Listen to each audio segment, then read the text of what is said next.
We've had issues with Will and shadows in some of these records when we do it in the middle of the day. Now Will is in the light, and it is blinding. I'm blinded by the light. Wrapped up like a The deuce. Deuce. What's the next line? Does anyone Another know the runner next in the line? night. Another runner in the night. That's what I am, all wrapped up like a deuce. Another runner in the night. Deuce Basically, is a euphemism for poo, right? Like you're wrapped like a deuce. I thought, is that what it means? Yeah, to drop a deuce.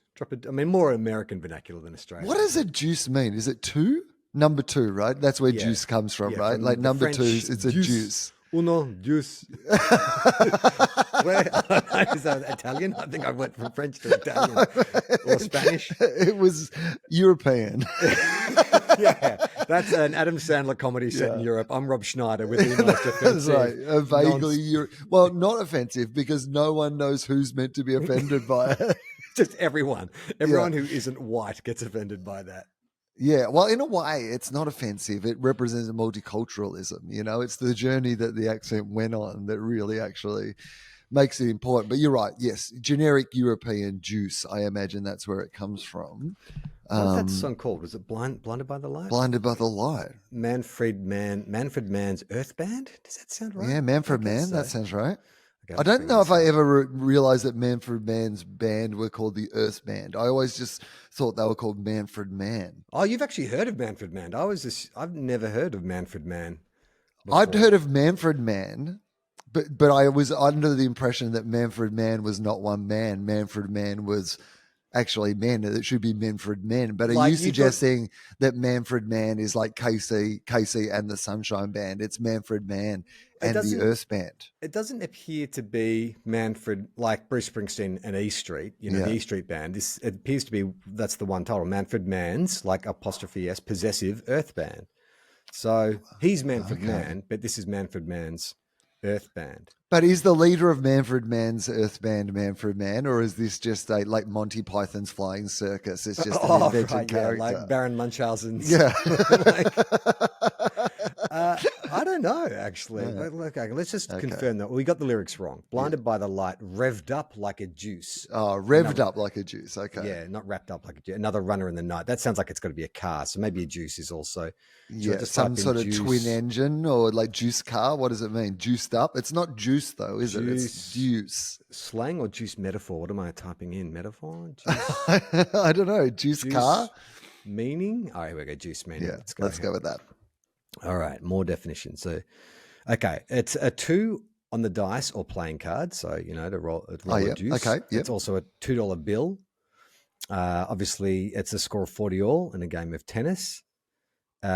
Using as a euphemism for devil and expressions of annoyance, as in, what the deuce? Of course, that's more like a Mr. Burns kind of thing. Yeah. I think we need to go to, what's that one that's the Urban Dictionary? We've gone through the Oxford Dictionary. We want that. That's boring shit. Give us the Urban Dictionary. I hope that this is how modern day high school debaters start their debates, by the way. The Oxford Dictionary defines juice as, and then the Urban Dictionary defines juice as. Okay, so dropping a juice. Spoken to denote going number 2s or having a bowel movement. The example of these is, hell, Red, I'd go,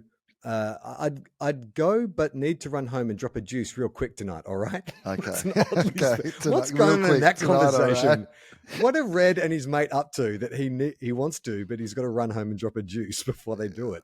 I mean, I appreciate the fact that he doesn't want to poo in public, but if it's only a quick juice that he's got to drop, the fact that he has to go all the way home, that's actually, we should explore that more. That's more his issue than the issue of the juice. Where are they? I had an incident like Red's friend on Monday, actually, which is a story I'm going to get to later in the show. But I was in the main street of town and had a sudden need to run home and drop a juice. But I was like, well, there's that, or there's the public toilet at the top of town in a park. And I went and did that, and never again. Like, you always roll the dice, don't you? You always roll the dice. And I'm not like you. I think I'm a bit more resilient to gross shit. Like I've got a kid. I've had a dog. Like, I'm used to some gross situations. But whatever had happened in that cubicle before I got there, like, they needed an old priest and a young priest to get things right, because it was pure evil. I honestly, like, it is one of those things that I am so fascinated by because of my aversion to, like, again, I don't even like particularly talking about this sort of stuff, but like, I got very used to, like, I keep everything in the house pretty clean, particularly I'm here You're like by a cat. myself. Yeah, I just like things to be clean, like Aloof and clean. thing. The Will Anderson story. Yeah, but when you get my affection, it feels worth it. You know? Totally. It feels earned. We'll get 13 years of a podcast out of this cat. I don't mind things being jumbled, but I like them to be clean. And so I've got an old broken toilet. Like, and when I say broken, I mean that there might be people who, they're thrill seekers in the fact that they, jump out of a plane, or they want to climb Mount Everest, or they want to challenge themselves. But I like to microdose thrill. In the same way as people might microdose magic mushrooms, I like to microdose thrill. And the way that I do that is I have a toilet, and I've had this toilet now it's been like this Sydney for toilet? Yeah, the Sydney toilet. It's always been broken. As long as I've known you, that toilet has never worked. Every time I visit your house, there's always a word of warning or some advice or some weird technique that I've got to like half hold the button, but then make sure you lift it back up at the end.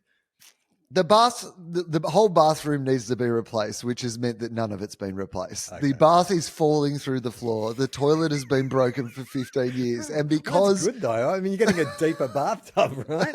Everyone wants a deep bathtub. This one's 6 feet under the floorboards. You know what you would really like? Do you remember that show where they used to improvise and then they would tilt the stage? Like, so the improvisers would slide off. Like, that's what my bath is like, because I used to be able to balance my toothbrush. It's an electronic toothbrush, so it has like a heavy base. I used to like be able to balance it like, toothbrush up on the base on the side of the bath. And now that is impossible.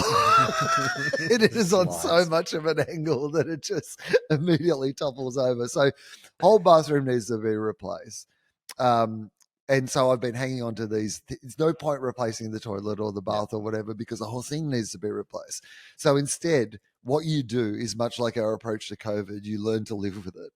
And I have been... So for people who... Like, the main problem is that the toilet seats are loose and cannot be refastened. So anytime you would sit down on the toilet, if you move slightly, the whole thing just like slides from side to side. And like...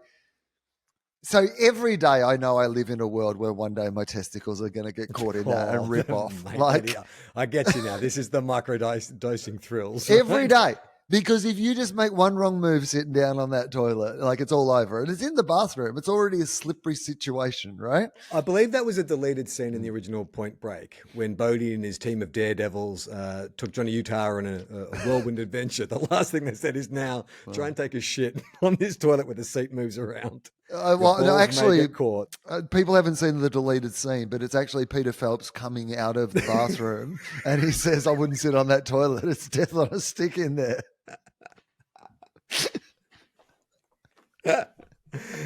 So death on a dick is what I face on a daily basis. So it is just my